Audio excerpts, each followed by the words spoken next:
What's up, guys? What's up? All right, guys. Wisdom and Grit here. Hello, man, and welcome to the Wisdom and Grit podcast. My goal with this show is to introduce you to the men who build the world and create lives of impact so that we can celebrate them and work together to fulfill the call of masculinity in our homes, our communities, and the world. A worthy endeavor for sure. I'm your host, Corey Huddleston, and on today's show, we're going to be talking about shifting realities, our own. Okay, most of us can relate to having mental barriers, obstacles that flood our minds with viruses, disease-ridden thoughts, and self-sabotaging behavior. Yet, most people are clueless about how to get rid of them permanently. Today's guest has made that his life's mission. As a self-proclaimed performance hacker, mental conditioning specialist, mind freak, he has proven track record of removing anxieties, imposter syndrome, and self-sabotage to give people ultimate freedom, the ultimate level of control, security, and the freedom to live life on their own terms. Please help me in welcoming my friend, Clay, the Wizzard Moffat. Clay, thanks for being here, my man. That's some kind of intro there, bro. That's some kind of intro. There's so much about you, man. I'm so excited to have you on today because obviously we've known each other for a little while. We met at Mike Young's event, the Makeover Master. He's an awesome dude.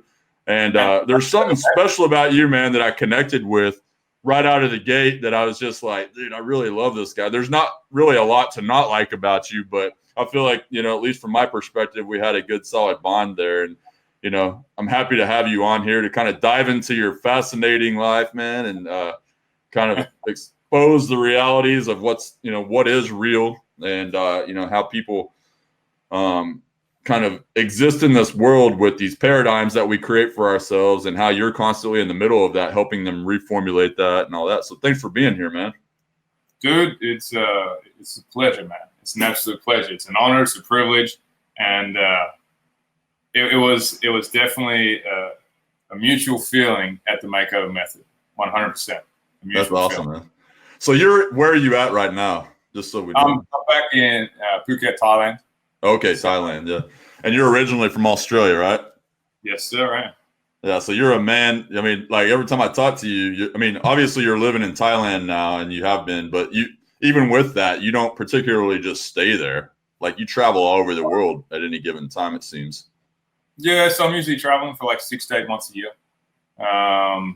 Whether that be for like purely for work, like speaking engagements or going and seeing clients, or whether it's for, I mean, well, technically I'm always working. We were just discussing just before we jumped on, like, yeah, I haven't taken a break in 4 years. Like I've seen clients every single week. Yeah. I think this Christmas is going to be the first week where I'm going to say, look, like I'm taking like a week off and I'll probably go chill out with my family back in Australia. Maybe. Maybe I'll give them that privilege. I know how it is, man. When the world's calling you just want to go out there and explore. And you're a curious guy anyway, so. Very much so. Yeah. Very much. What do you think that drive is inside of you? I mean, that kind of keeps you out there. Dude.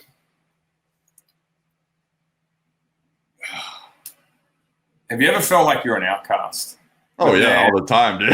I mean, that's why we get on, right? Yeah. But then, have you ever felt like you're an outcast even among the outcasts? Right? Yeah. There's something that just doesn't seem to fit. Not that you're a misfit, not that you don't belong, but it's just like you connect with people on a level and you connect with a deep level, but you realize that there's just this part of this journey that's going to take you somewhere different. You don't know where that is.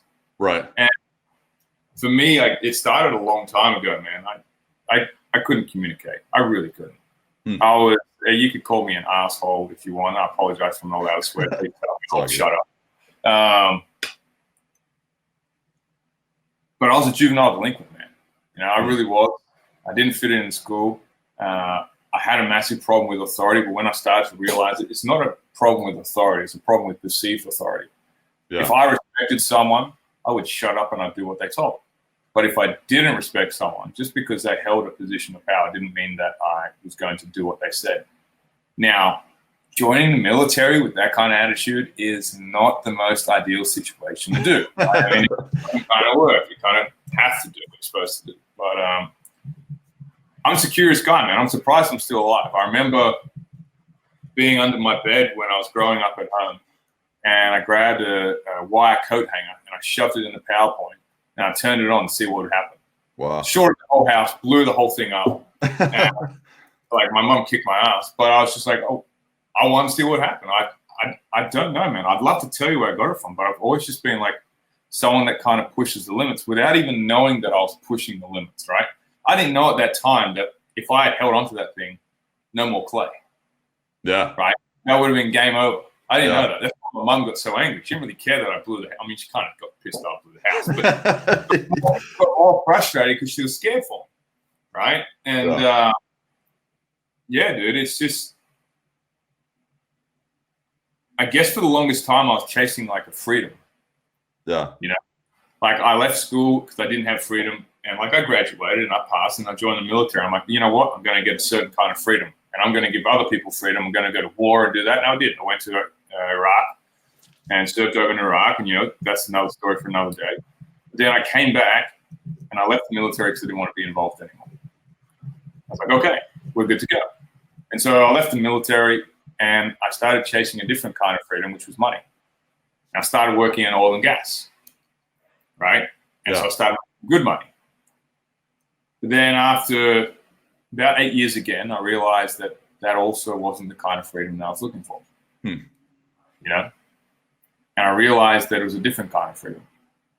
And it was a freedom from whatever shackles, prisons, restrictions, limitations, or indoctrinations that I'd installed in myself accepted to be true that weren't actually true. And I wanted to find a way, and I became excessively curious about how to break it and how to change it and how I could become more of myself and less of what others had told me to be.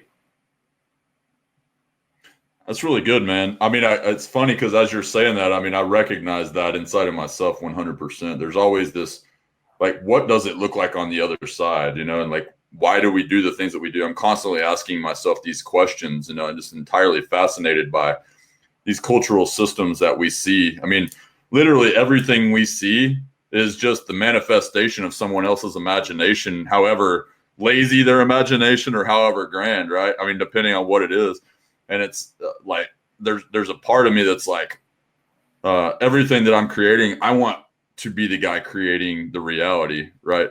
Expressing my imagination in a tangible form to some capacity. And it's like, I also understand that there are limitations inside of our own mind that we take lies and then we accept them as our truth or our being because it's what we know.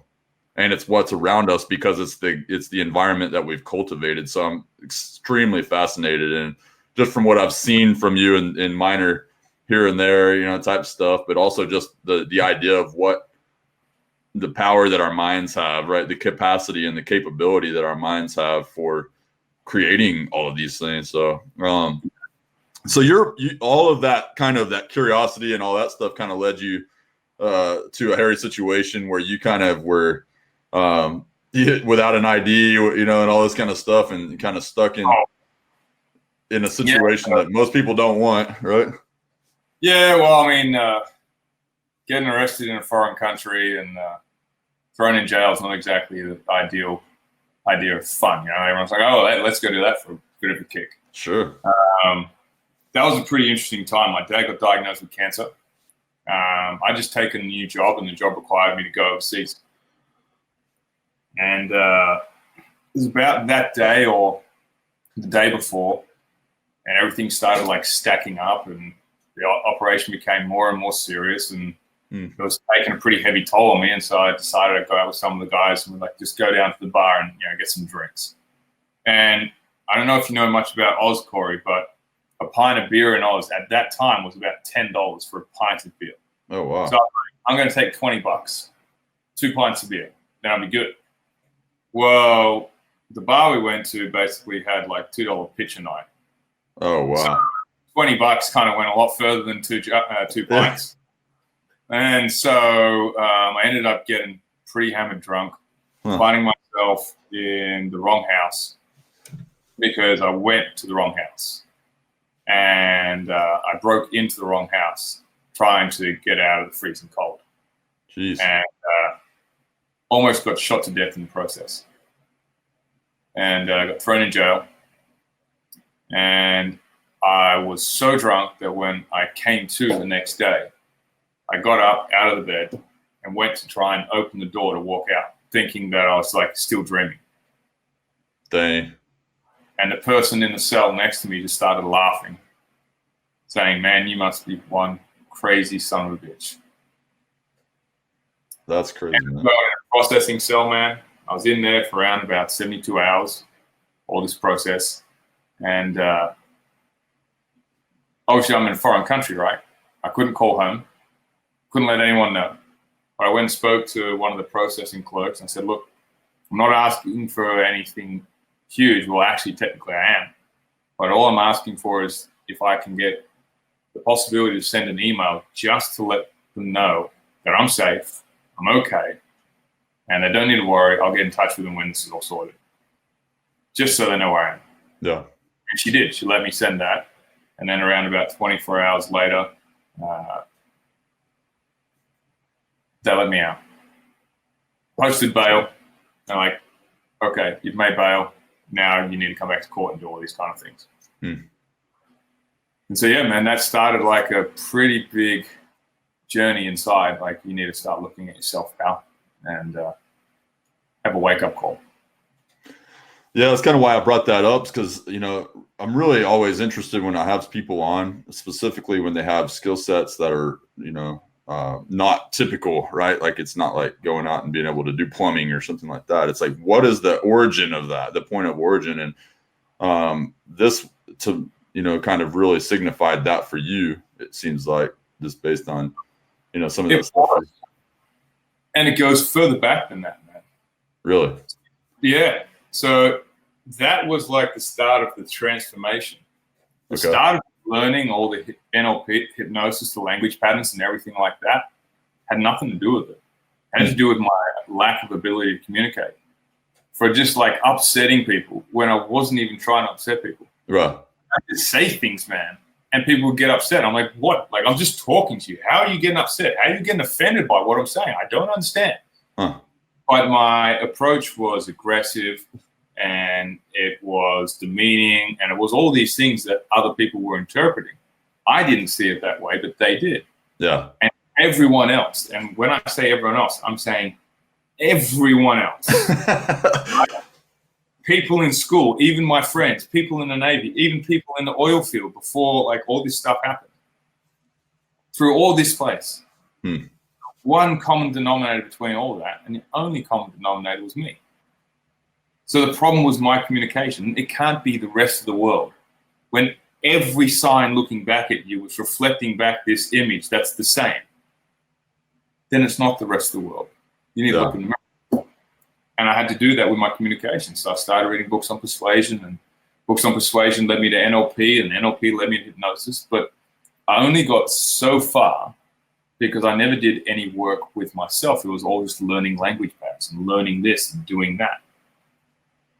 And the huge breakthrough came through when I started realizing that, dude, you've got to change. Yeah. Right? You have to change for this to really sink in and then transform into something else. What was your motivation for wanting to change, though? Because a lot of times people are like, you know, they're just kind of like, screw everybody else. This is the way I am. And if they don't like it, then they can just kind of, you know, go away or whatever, you know? So, I mean. Well, for those people, I feel sorry for them, man. Yeah. Because the funny reality of change is that it's all there is. There is no other constant in life apart from change. Right? You walk back to your house today.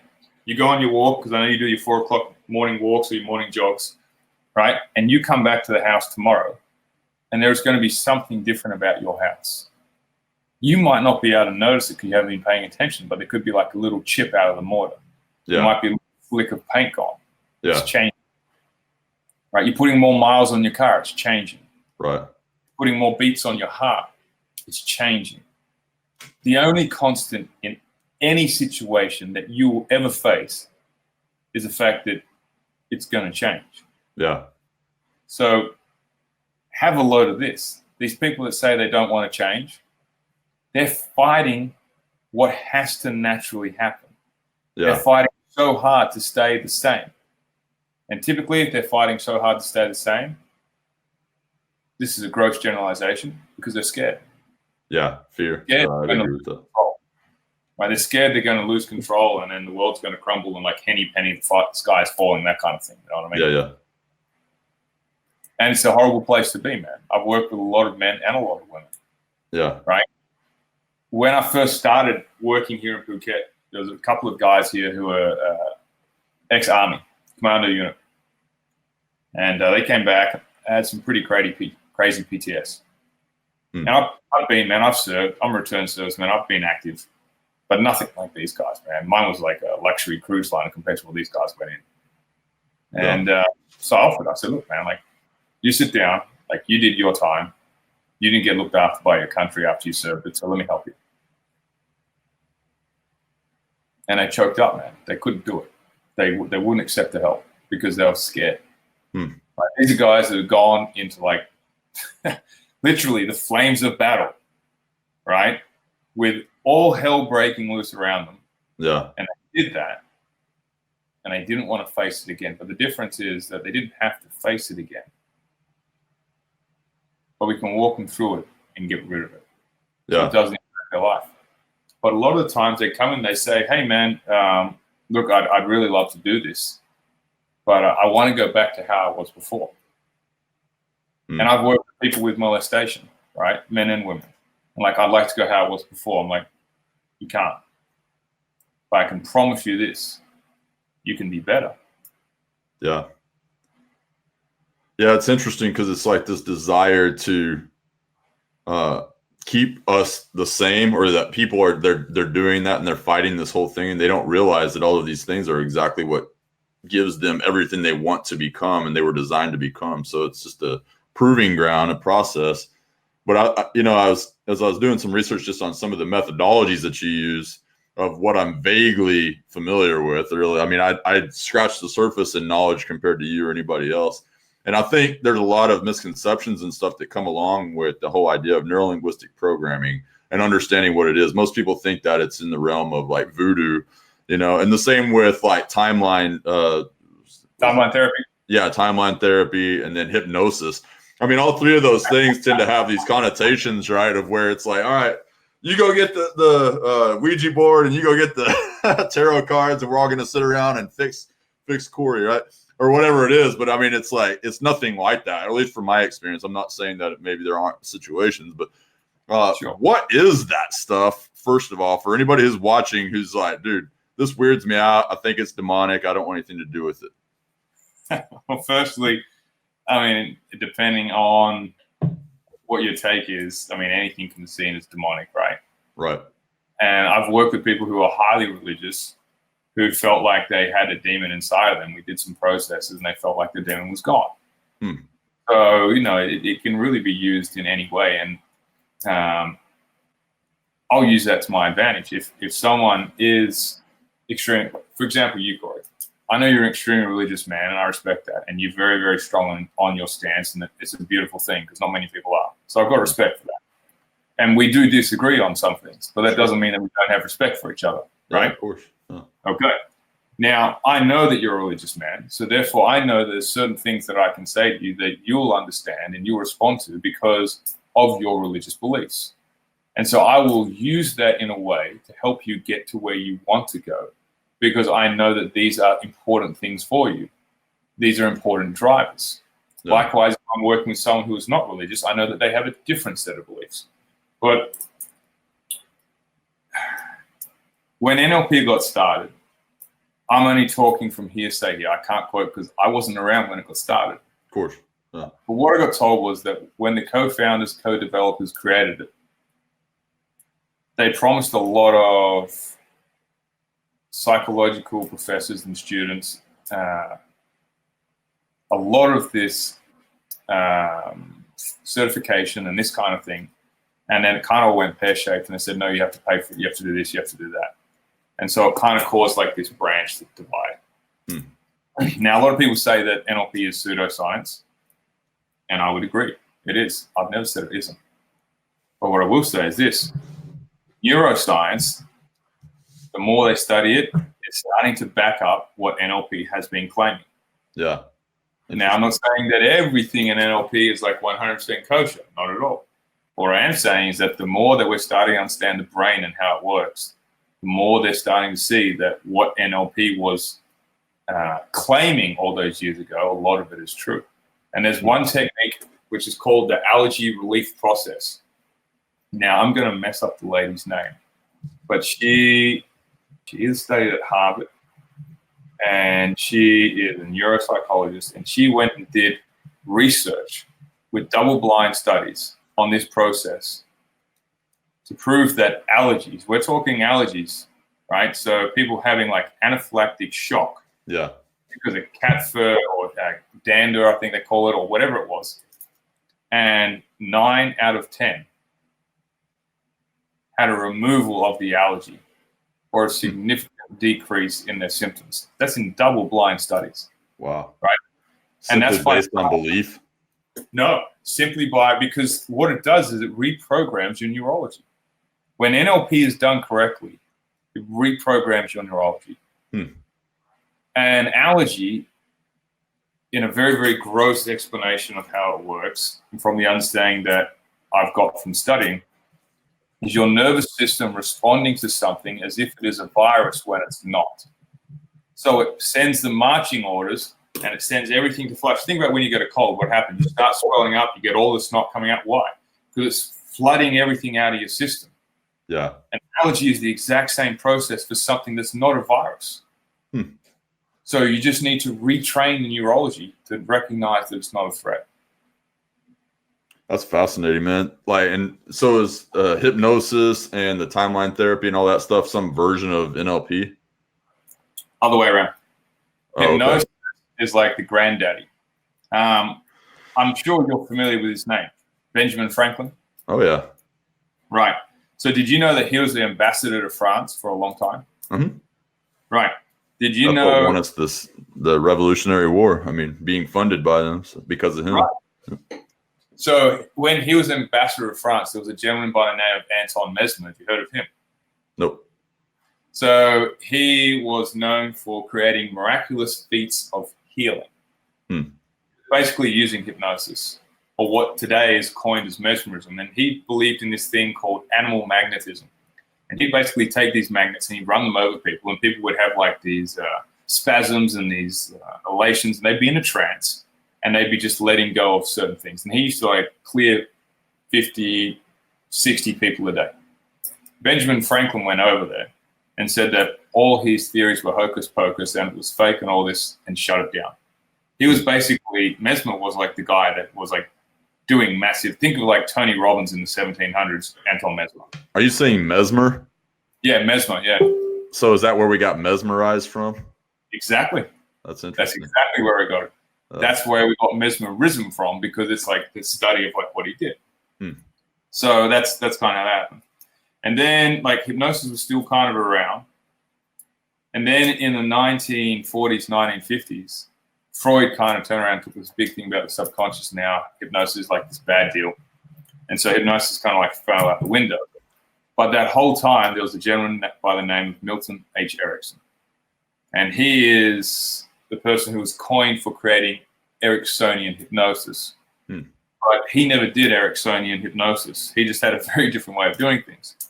He was a medical doctor and a psychiatrist. Very, very smart man, very, very gifted man. And he learned a lot about how the body works and about how to use the body's natural rhythms to put people in a trance, because it's not putting someone in a trance. It's recognizing that your body goes in and out of trance states all the time. So all you have to do is catch the trance state, and then you just go straight in with that person, change. Interesting. And he was renowned for getting change where no one else could. He was also renowned because he had a pretty remarkable life. He had polio when he was 17, and his mother was told that he was going to die. And he heard the doctor say, "Your son is not going to wake up tomorrow." So he instructed his mother through the process that he had to turn the mirror a certain direction, and she had no idea why. And she turned the mirror so that, which she found out later, was so that he could look in the mirror, so that he'd see the sun come up the next day, because he couldn't move. He was like bedridden. Oh, wow. He went into a coma that night, and he woke up around about 7 or 8 days later. But when he woke up, he could see the sun. And he taught himself. He had polio, and he taught himself how to walk again, how to talk again, how to move again. Right? This guy was ridiculous. Yeah. And he became like the world's foremost hypnotist. He almost lost his medical license because he was using hypnosis to cure things that people said were incurable.